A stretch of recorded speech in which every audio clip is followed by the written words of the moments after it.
আপনারা সবাই থেকে যাতে মানে খবরটা নিয়ে দেখতে পারেন আমি কেমন ছেলে, আজ অব্দি কারোর সাথে আমার কোনো মানে খারাপ ব্যবহার করছি কিনা। হ্যাঁ, আমি তো অ্যাটলিস্ট একটা পাগল, তো তো সে আমার কিন্তু ক্লাসমেটও ছিল চন্দন, একসাথে আমরা ক্লাস মাধ্যমিক অবধি পড়ছি। পড়ার পরে আমি আমার মানে পড়ার লাইনে আমি তখন আর তার সাথে সম্পর্ক ছিল না, এবং কিছুদিন পরে দেখি সে মেন্টালিটি প্রবলেমে, কার ভাইকে কেমন আছে কেউ তো কইতে পারে না। এর লেগে তো আমি তো একটা পাগলের মারার তো চিন্তাও করতে পারি না। এটা তো আমার মাথার মধ্যে মানে আইসি না যে উড়ে মাইরাম, কারণ ওই সময় আমার মেয়ের সেফটির কারণে উড়ে আমি দেখে এসে মানে ধীরে দেখে এসে রাস্তার ওই পাশে দিয়ে দিচ্ছি, এবং এতটুকু সেন্স করে আমি যাতে আমি ওরে রাস্তার মধ্যে দিয়ে দিল না, রাস্তাটা পার করে নিয়ে দিয়েছি যাতে কোনো রকম যাতে ওর গাড়ি করে যাতে কোনো মানে সমস্যা না হয়, এতটুকু আমি করছি। এটার কারণে মানে আমার বদনাম করার লেগে তারা ওই ছবিটা লাগছে। রাকেশবাবু, একজন মানসিক ব্যক্তি ভারসাম্যহীন ব্যক্তিকে আপনি মারধর করেছেন বলে এমন অভিযোগে থানার দ্বারস্থ হয়েছে কতিপয় লোক, এই বিষয়ে আপনার কি প্রতিক্রিয়া, কি হয়েছিল সেদিন? দেখেন, প্রথমত আমি একজন কমিশনার এবং আমি একটা দলে বিলং করি, ভারতীয় জনতা পার্টি দলে আমি জেলা ওবিসি মোর্চার সভাপতি। যথারীতি আমার এই সমাজের মধ্যে, সমাজের 8 থেকে 80 সবাই জানে আমার মানে ব্যক্তিগত মানুষের সাথে সম্পর্কটা কীরকম সম্পর্ক মানুষের সাথে। আমি আজ অব্দি বিগত আমার এই ভারতীয় জনতা পার্টিতে 11 বছর রানিং, 2015 জানুয়ারি 29 তারিখে আমি ভারতীয় জনতা পার্টিতে জয়েন করছি। আজকে 10 বছর পেরিয়ে 11 বছর, আজ অব্দি কেউ কইতে পারতো না যে আমি কারোর সাথে কোনো সময় দুর্ব্যবহার করছি বা কাউরে কোনো সময় মানে খারাপ আচরণ আমার থেকে পাইছে বা পাইতে পারে, এটা কেউ আশা করতে পারে না। আমি কমিশনার হচ্ছি আপনার 3.5 বছর রানিং।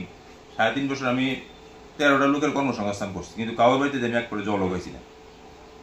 ওই দিন ঘটনাটা হয়েছে, আমি আমার মেয়ের মাস্টার ভাই আসছিল, ওই মেয়ের বান্ধবীরা নিয়ে এসে আমি আমার বাড়িতে আবার একটা মাস্টার আছে নিয়ে আসার সময় বান্ধবীর বাড়িতে, ওই আমার এক মেয়ের বান্ধবী বাড়িতে গেছে বই রাখার জন্য, রেখে আবার আমার সাথে আইব গাড়ি দিয়ে। ওই সময় যে চন্দন সিং সে কি করছে, আমার গাড়ি থামান্য অবস্থায়, কোন জায়গাটা এটা আপনার গার্লস স্কুলের পেছনে মতিবালের বাড়ির পাশে, তো ওইখানে আমি গাড়ির মধ্যে সে এসে আমার গাড়ির সামনে নাচানাচি করতেছে, ড্রিঙ্কিং অবস্থা ছিল, মদমুক্ত অবস্থা ছিল, খাইয়ে আমার গাড়ির সামনে নাচানাচি করতেছে। আমার সামনে, আমার গাড়ির সামনে সিটে আমার মিসেসও বসানো আছে, পিছনে তারা 3-4 জন বান্ধবী আছে, একজন বাড়িতে এসে 3 জন বসা আছে। তো এই আমার মিসেসেরা এসে সে মদের বোতল দিয়ে মানে এরান করতে চাইতেছে, এই তাড়াতাড়ি আমার মিসেস না হইয়া আমার মিসেসের গ্লাস তুলে দিয়েছে, কারণ মিসেসের শরীরের মধ্যে পড়তেছে এমন একটা অবস্থা দিয়েছে। পিছনে আমার মেয়েরই এই অবস্থা থেকে মেয়েরই চিৎকার আরম্ভ হচ্ছে। তো আমি নাইমে এসে উড়ে গেলাম যে ভাই এখানেই থাক, চন্দন এখানেই তা করিস না, আমার মেয়েটি তো ডরাইতেছে।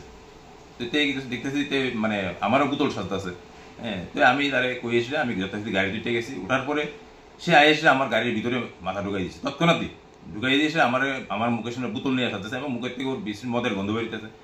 এই এবং আমার মিসেসও মানে একটা আতঙ্কিত হয়ে গেছে, তারাও তো ছোটো বাচ্চা, 15-16 বছরের মেয়েরা আর কি, তারাও আতঙ্কিত হয়ে গেছে, তারা চিল্লালি করতেছে। আমি বাইরে এসে করে ঠেলে নিয়ে এসে রাস্তার ওই পাশে নিয়ে দিয়েছি।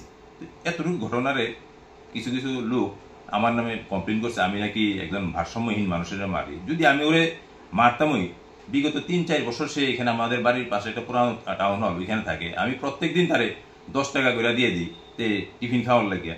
এবং একটা দোকানে আমি, আপনি যদি যান এখানে একটা দোকান আছে, দোকানে আমি কই রাখছি এই যাতে একটা বিস্কিটের প্যাকেট আর একটা জল যাতে যে সময় আগে তারা দিয়ে দেয়। তো আপনারাই মানে চিন্তা করেন, আমি যদি ওরে মারানোর ইচ্ছা থাকতো আমি কি লেগে ওরে প্রায় দিনই 10 টাকা 20 টাকা করে দিতাম। এটা তো মানে একটা অসামাজিক, আমার বদনাম করার লেগে মানে ওই তাদের যারা যারা গেছে তাদের মধ্যে অনেকে আমার কইতেছে আমার রাজনৈতিক ক্যারিয়ার বলে শেষ করে দিবি, যে কোনো প্রকার আমার রাজনৈতিক ক্যারিয়ার শেষ করবো, তারাই প্ল্যান নেই। মানে ছোটখাটো একটা বিষয়কে বড় আকার তৈরি করছে। মানে আদৌ কি মারাছিলেন কিনা ওনাকে? না, উনারে দেখেন আমি তো পুরো ডিটেলস, আমি কারণ সত্য কথা কইয়া ফাঁসি হইতে রাজি আছি, কিন্তু মিথ্যা কথার আশ্রয় নিয়ে আমি মানে কোনো ইতান করতে রাজি না। কারণ আমার যে ঘটনা হয়েছে, আমার তো সাথে 3টা নাবালিকা মেয়ে আসছিল, তারাও জিজ্ঞেস করতে পারেন, বিভিন্ন মিডিয়া আমার নিয়ে এত মানে এই করতে, আরো অ্যাটলিস্ট সত্য যারা যাচাই করে দেখ না, আমি যে দুষ করে থেকে 100% আমি মানে মাথা হইতে নিতে রাজি আছি, কিন্তু সত্যতা দেওয়াটা দরকার ছিল। কি মনে তারা আপনাদের মানে রাজনৈতিক মানে সোনামুড়ার মধ্যে আমি একটা এমন সবাই তো মানে মিডিয়া জগতে তার মধ্যে সবাই তো আমার একদম 8 থেকে 80 সবাই আমার কতটুকু লাইক করে। আপনারা এই সোনামুড়া কি আপনি সোনামুড়া কন, ধনপুর কন, বক্সনগর কন এবং নলছর কন, প্রত্যেকটা জায়গার মধ্যে আমার তো সবাই চিনে। হ্যাঁ, তো আপনারা সবাই থেকে যাতে মানে খবরটা নিয়ে দেখতে পারেন আমি কেমন ছেলে, আজ অব্দি কারোর সাথে আমার কোনো মানে খারাপ ব্যবহার করছি কিনা। হ্যাঁ, আমি তো অ্যাটলিস্ট একটা পাগল, তো ওরে তো সে আমার কিন্তু। আনন্দ সংবাদ, আনন্দ সংবাদ।